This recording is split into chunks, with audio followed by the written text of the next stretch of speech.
Subscribe कीजिए education planet YouTube channel को और बेल आइकन को दबाइए लेटेस्ट एजुकेशन और टेक वीडियोस सबसे पहले देखने के लिए।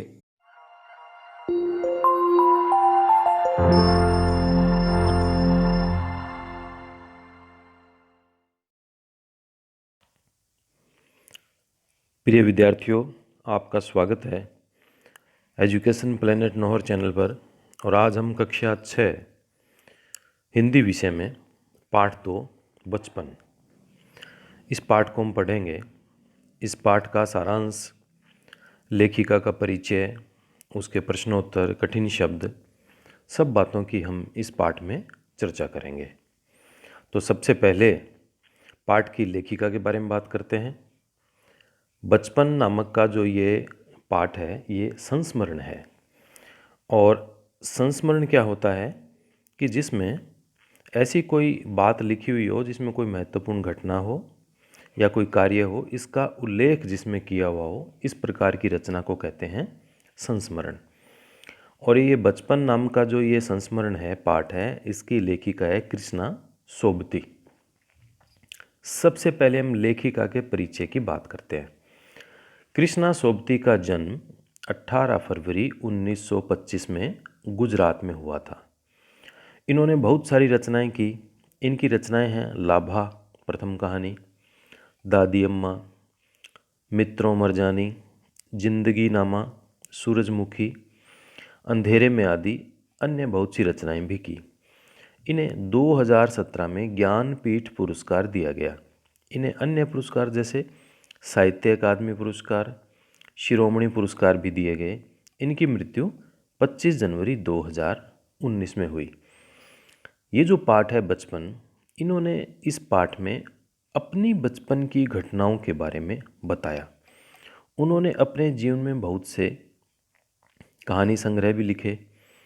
1980 जिंदगी नामा, इसके लिए इनको साहित्य अकादमी पुरस्कार मिला। अब हम इस पाठ के सारांश की बात करते हैं। इस पाठ में लेखिका अपनी बचपन की यादों के बारे में वर्णन करती है। वे हमें अपने बचपन की एक अलग तस्वीर सामने लाती है। वे कहती है कि मैं तुमसे इतनी बड़ी हूँ कि तुम्हारी दादी, नानी, बुआ या मौसी कोई भी हो सकती हूँ।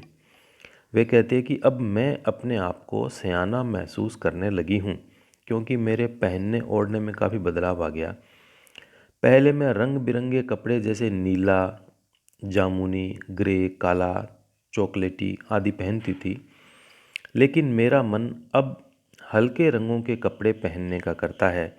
पहले मैं फ्रॉक, निकर, वॉकर, स्कर्ट, लहंगे, गरारे आदि पहनती थी, लेकिन अब चूड़ीदार और घेरदार कुर्ते पहनने का मन करता है। बचपन के कुछ फ्रॉक तो उन्हें अब तक याद है। हल्की नीली और पीला धारी वाला फ्रॉक, फ्रॉक के ऊपर की जेब में रुमाल और बालों में रंग बिरंगे रिबन का चलन था। बचपन में हमें अपने मोजे खुद धोने पड़ते थे। वह नौकर या नौकरानी को नहीं दिए जा सकते थे। हम बच्चे इतवार की सुबह यानी संडे की सुबह इसी में लगाते थे। जूते पॉलिश भी हम अपने आप ही करते थे। लेकिन आज बहुत कुछ बदल गया है।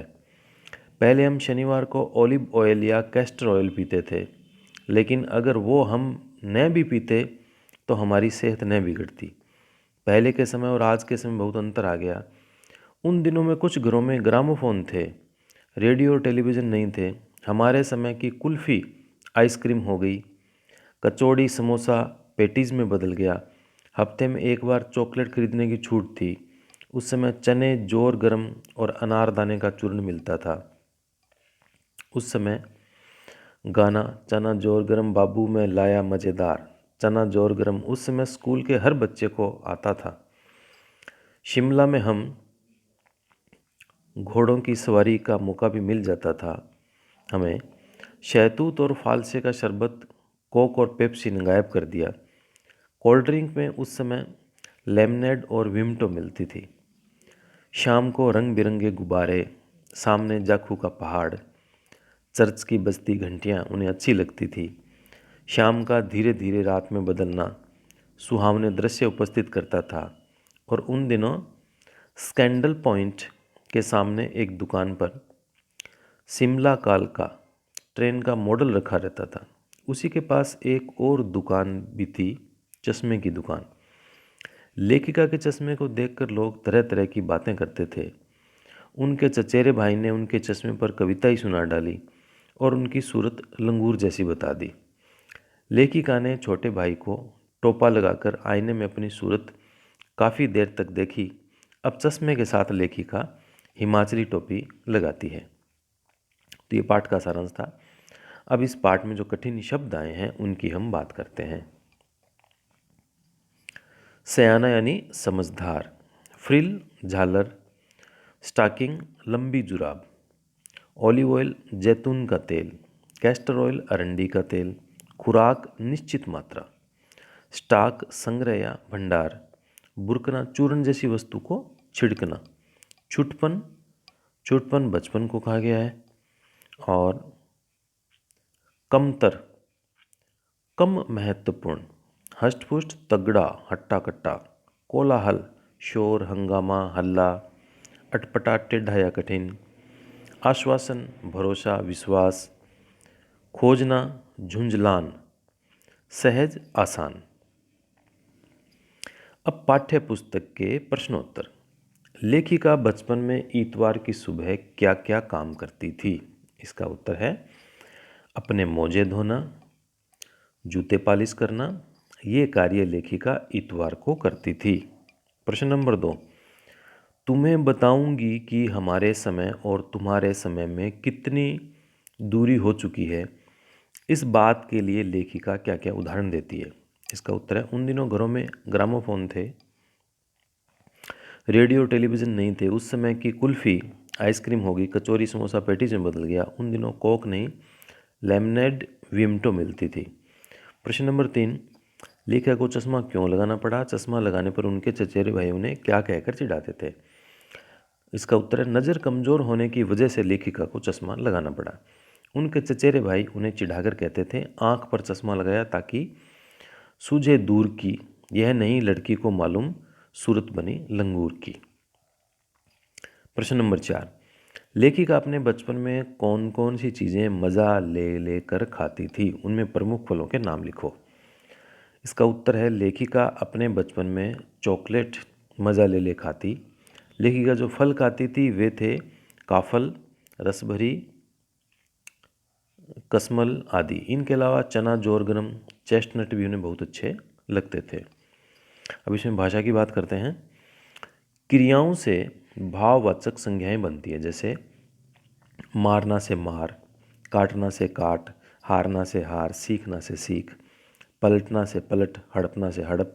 पाठ में आई ऐसी ही भाववाचक संज्ञाएं, जैसे पुकारना से पुकार, बदलना से बदलाव, लगाना से लगाव, पहुंचना से पहुंच, भरना से भराव, घूमना से घुमाव और दौड़ना से दौड़, पहनना से पहनाव।